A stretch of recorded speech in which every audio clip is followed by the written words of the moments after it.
Alors on va maintenant construire tout un tas d'opérations qui ne sont pas des opérations basiques, mais qui vont être des opérations très utiles et qu'on peut obtenir à partir d'une succession d'opérations basiques.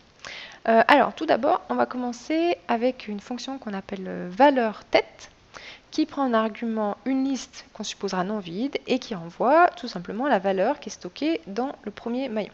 Et on verra que cette fonction valeur tête, tout comme la suivante, sera en fait très utile, surtout quand on fera des algorithmes récursifs sur les listes.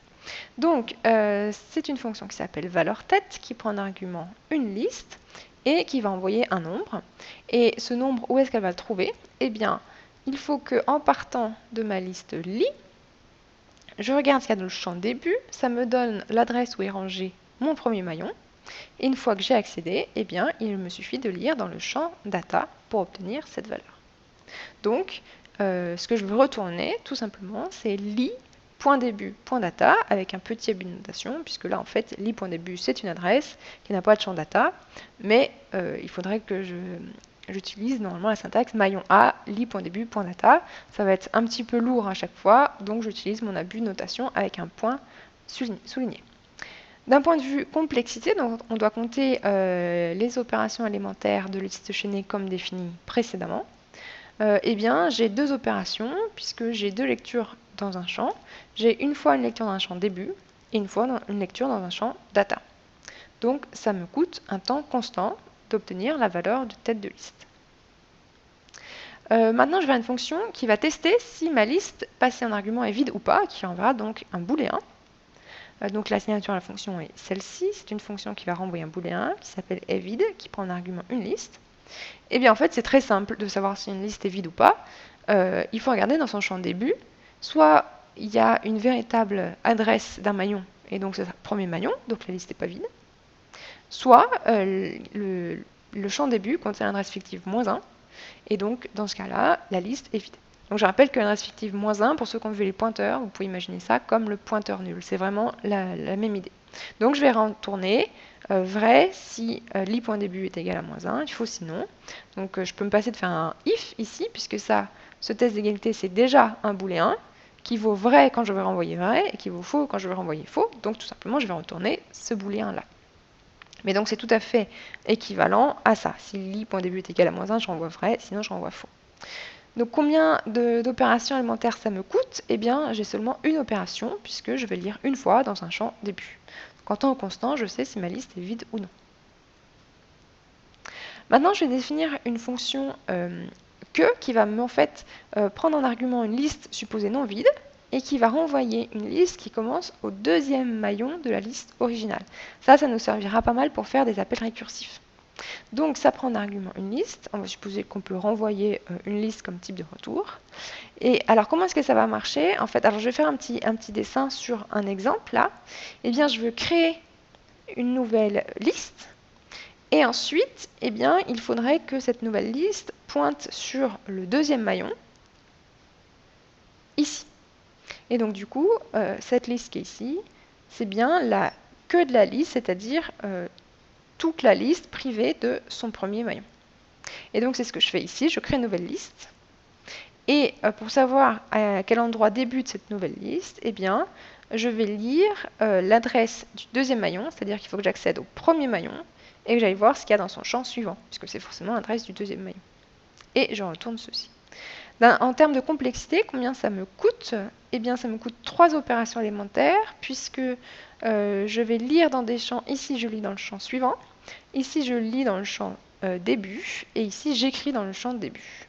Donc, ça me coûte 3 opérations élémentaires. Donc, en temps constant, j'obtiens une liste qui commence au deuxième maillon de ma liste. Alors, je continue avec mes opérations non basiques mais très utiles. Si je veux calculer la taille de la liste, alors on va avoir une première version en impératif. Donc, là, j'écris un petit dessin. Donc, comment est-ce que je vais pouvoir calculer la taille de ma liste? Visiblement, si je lis juste au début de ma liste, je ne vais rien savoir. Donc, en fait, il va falloir que je parcours toute ma liste et que je compte combien de maillons je parcours jusqu'à atteindre la fin de ma liste. Donc là, il y a quelque chose qui est extrêmement important pour réussir à faire des algorithmes sur la liste chaînée, c'est qu'il faut toujours, avant d'écrire un algorithme, commencer par faire un dessin avec un exemple de liste et simuler l'exécution qu'on veut. C'est uniquement comme ça que vous allez réussir à écrire des algos et à réussir des algorithmes justes. Donc faites-le absolument en TD et en examen. Donc je vais m'efforcer de le faire aussi dans les slides pour vous montrer. Donc là, vous prenez un exemple de liste, peu importe, il faut juste qu'elle ait plusieurs maillons pour ne pas tomber dans un cas particulier d'une liste qui aurait par exemple qu'un seul maillon, il peut se passer des trucs un peu bizarres. Donc là j'ai pris par exemple 3 maillons. Donc j'ai pris des données complètement au hasard, donc je remplis les champs data comme je veux, les champs d'adresse complètement au hasard. L'important, c'est que ce soit cohérent. Donc là, j'ai mis adresse 304, puisque le maillon suivant est rangé à l'adresse 304, etc. Et donc, je vais simuler l'exécution d'un algo que je voudrais pour calculer la taille de la liste. Donc, je vais avoir une espèce de curseur, de pointeur, qui va pointer sur mon maillon en cours et qui va donc parcourir tous les maillons. Donc, au début, il faut que ce maillon en cours, cette adresse de maillon en cours, pointe sur le premier maillon. Et donc au début, je vais dire que j'ai 0 maillon. Donc je vais vérifier si ce maillon qui est donc rangé à l'adresse li.début est un vrai maillon. Si oui, je compte 1 de taille et je passe au maillon suivant. Est-ce que c'est bien un vrai maillon? Oui, donc je compte 1 de taille et je passe au maillon suivant. Est-ce que c'est un vrai maillon? Oui, donc je compte 1 de plus de taille et je passe à l'adresse du maillon suivant. Donc là, je tombe sur -1, l'adresse fictive. Est-ce que c'est un vrai maillon? Non. Donc j'ai terminé et j'ai trouvé que ma taille était égale à 3. Donc maintenant que j'ai bien vu sur un exemple l'exécution que je souhaite, je peux écrire ma fonction TileList qui prend un argument une liste et qui va envoyer un entier donnant le nombre de maillons dans ma liste. Donc je déclare une variable type adresse qui va être l'adresse du maillon en cours, que j'initialise à li.début. Donc là, du coup, ça pointe sur l'adresse qui est rangée dans li.début, qui est donc soit l'adresse du premier maillon si il existe bien un premier maillon, soit l'adresse fictive -1 si ma liste est vide.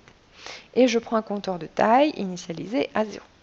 Donc, tant que l'adresse du maillon en cours est une véritable adresse, et donc n'est pas l'adresse fictive -1, ça veut dire que je suis en train de pointer sur un vrai maillon, donc il faut que je le compte dans ma taille, et j'avance pour aller au maillon suivant. Et donc ici, c'est une boucle tant que, donc je recommence. Si je suis sur un vrai maillon, j'incrémente ma taille et je passe au maillon suivant, etc., etc., etc. Et en fait, quand mon maillon en cours va pointer sur le dernier maillon, et bien à ce moment-là, adresse maillon en cours point suivre va être égal à adresse fictive -1. C'est ça qui va être rangé dans adresse maillon en cours, et donc je vais détecter la fin, puisque adresse maillon en cours va devenir égal à -1, donc ceci va être faux, et je retourne la taille, le compteur de taille que j'ai mis à jour au fur et à mesure à chaque fois que je rencontrais un maillon. Alors, si je veux vérifier que je ne me suis pas trompée, eh bien, il faut que j'écrive un invariant de boucle. Alors, quel peut être l'invariant ici? Eh bien, donc, juste après la mise à jour de taille et juste avant la mise à jour de adresse maillon en cours, l'invariant dit la chose suivante. Le compteur taille contient le nombre de maillons qui ont déjà été pointés par adresse maillon en cours. Alors, vérifions. Première itération. Une fois que j'atterris ici pour la première fois, taille a été incrémentée de 1 et adresse maillon en cours n'a pointé que sur li.début. Donc, c'est bien dire que taille vaut 1 et j'ai vu un véritable maillon. Donc, taille contient bien le nombre de véritables maillons différents de l'adresse fictive déjà pointés. D'une itération à l'autre, eh bien, tout simplement, je vais au maillon suivant et j'incrémente taille à condition que adresse maillon en cours pointe sur un véritable maillon et non pas sur une adresse fictive. Donc mon invariant reste vrai d'une itération à l'autre. Et à la fin, qu'est-ce qui se passe? Donc quand je suis sorti ici, ça veut dire que l'adresse maillon en cours est égale à -1, qui a été mis à jour ici. Ça veut dire que ceci contenait -1, et donc dire que l'adresse du maillon en cours contient dans son champ suive l'adresse fictive -1, ça veut dire que je suis précisément sur le dernier maillon. Et donc juste avant, taille, il contenait le nombre de véritables maillons, différentes adresses fictives déjà pointées par adresse maillon en cours. Et donc comme j'étais précisément sur le dernier maillon, ça veut dire que ici, taille contient bien le nombre de maillons dans ma liste. Alors au passage, c'est une très bonne illustration de comment est-ce qu'on fait pour parcourir une liste en impératif. Donc ça, ce sera très très très important parce qu'on va faire beaucoup de parcours de liste dans ce chapitre-là. Donc retenez, il faut que ce soit aussi automatique que parcourir un tableau avec une boucle pour. Eh bien, on va parcourir une liste avec une boucle tant que, parce qu'on ne sait pas à l'avance combien d'éléments, combien de maillons on doit parcourir. Et donc, à chaque fois, il nous faudra en fait une adresse de maillon en cours qui sera réglée au début de la liste. Et on va continuer tant que notre adresse de maillon en cours est sur un véritable maillon. Et à chaque étape, il faudra avancer d'un cran, c'est-à-dire aller au maillon suivant. Alors attention, en fait, on verra que ça, cette condition d'arrêt, en fait, on en aura une deuxième qui ressemblera et qui sera très courante. Et ça dépendra de si on a besoin de faire quelque chose sur le dernier maillon ou pas. Donc apprenez bien ce parcours de liste générique et gardez à l'esprit que la condition d'arrêt du tant que, il faudra toujours vérifier si c'est la bonne ou s'il faut utiliser l'autre qui sera plus classique.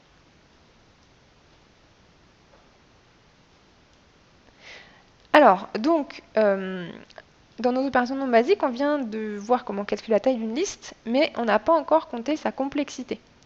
Donc on va le faire. Et on appellera n la taille de la liste, c'est-à-dire le nombre de maillons. Et on va compter donc le nombre d'opérations élémentaires sur les maillons et les listes, comme défini dans les spécifications. Et on va voir que calculer la taille de la liste, eh bien, ça se fait en fait en temps linéaire. Pourquoi? Alors, du coup, ici j'ai une opération puisque je lis dans un champ. À chaque itération, qu'est-ce que j'ai? J'ai une opération puisque je lis dans un champ, ici. Je répète ceci n fois, puisqu'on a vu qu'on passait autant de fois dans notre boucle qu'il y a de maillons, justement, puisque c'est ça qui incrémente taille. Et donc, au total, j'ai une opération plus n opérations, donc ça me fait un grand O de n. Donc, calculer la taille de la liste, c'est linéaire en, justement, la taille de la liste. Donc, ça veut dire qu'il faut bien prendre nos précautions. Calculer la taille d'une liste, ça coûte cher. Donc, il ne faudra le faire que lorsque c'est nécessaire. Alors, les listes, en fait, c'est un type de données abstrait qui est assez récursif. Et donc, souvent, ce sera plus facile de faire un algorithme récursif qu'un algorithme impératif. Et le cas de base, ce sera souvent quand la liste est vide ou quand la liste ne contient qu'un seul maillon. Donc maintenant, je vais réécrire un algorithme taille-list qui prend toujours en argument une liste et qui renvoie un entier, qui va me donner la taille de la liste, mais cette fois, je vais écrire un algorithme récursif. Comment je m'y prends? Eh bien, mon cas d'arrêt, c'est si la liste est vide, eh bien, je renvoie 0, il y a 0 maillon dans une liste vide. Et sinon, eh bien, ça veut dire qu'il y a un premier maillon, puisqu'elle n'est pas vide. Et à ceci, je vais ajouter la taille de la liste qui est formée par la queue de ma liste. Rappelez-vous que ceci correspond à la liste privée de son premier élément. Donc j'ai compté 1 pour le premier qui existe bien. Et ensuite, je fais mon appel récursif pour compter combien de maillons il reste une fois que j'ai enlevé le premier. D'un point de vue complexité, combien ça me coûte? Alors ça, on avait vu que evide, ça coûte en fait une opération élémentaire, puisque ça cache une lecture dans un champ. On avait vu que ça cachait 3 opérations quand on a écrit cette fonction ici. Et donc la complexité, c'est 3n plus 1, parce que ça coûte 1 quand la liste est vide, et sinon c'est 3 opérations plus l'appel récursif. Donc rappelez-vous, pour compter la complexité d'une fonction récursive, normalement il faut introduire une suite définie par récurrence qui compte la complexité de l'algorithme sur, en l'occurrence, une liste à n éléments. Et donc, on a obtenu que un plus 1 est égal à 3 plus un. Et donc, on peut facilement en déduire que un est égal à 3n plus 1, avec les conditions de départ. Donc, du coup, on obtient bien en récursif un algorithme qui est linéaire pour calculer la taille de la liste, de la même manière que l'algorithme impératif était linéaire. Alors, on va continuer sur nos opérations non basiques. On va vouloir accéder à la valeur du ième maillon. Donc, rappelez-vous, c'est un peu l'équivalent d'accéder à la case i du tableau, qui était très facile, c'était une opération élémentaire. Et bien là, ça va être un petit peu plus compliqué. Donc, je veux écrire une fonction valeur maillon qui prend en argument une liste et l'indice i voulu du maillon. Et je veux renvoyer ce qu'il y a dans le champ data de ce maillon numéro i voulu. Donc, je prends un exemple et je vais faire une simulation d'exécution que je souhaite pour mon algorithme. Donc, en fait, ça doit me créer une petite variable locale de la fonction valeur maillon. Donc, ma liste lit fera référence à la liste qui est ici. Et imaginons que je souhaite accéder au maillon dont le numéro i voulu est 2. Donc, ça, c'est le maillon 0. Ça, c'est le maillon 1. Et ça, c'est le maillon 2. Donc, normalement, ça devrait m'envoyer 24. Alors pour cela, je vais devoir faire un parcours des premiers maillons de ma liste jusqu'à celui que je cherche. Donc je vais avoir un petit compteur qui va me dire combien de maillons j'ai déjà parcouru et un petit pointeur d'adresse de maillon en cours qui va commencer sur mon premier maillon.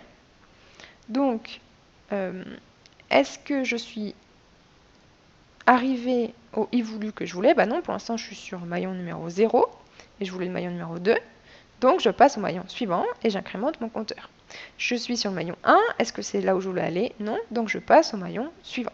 Je suis au maillon 2, est-ce que c'est ce maillon 2 que je cherchais? Oui.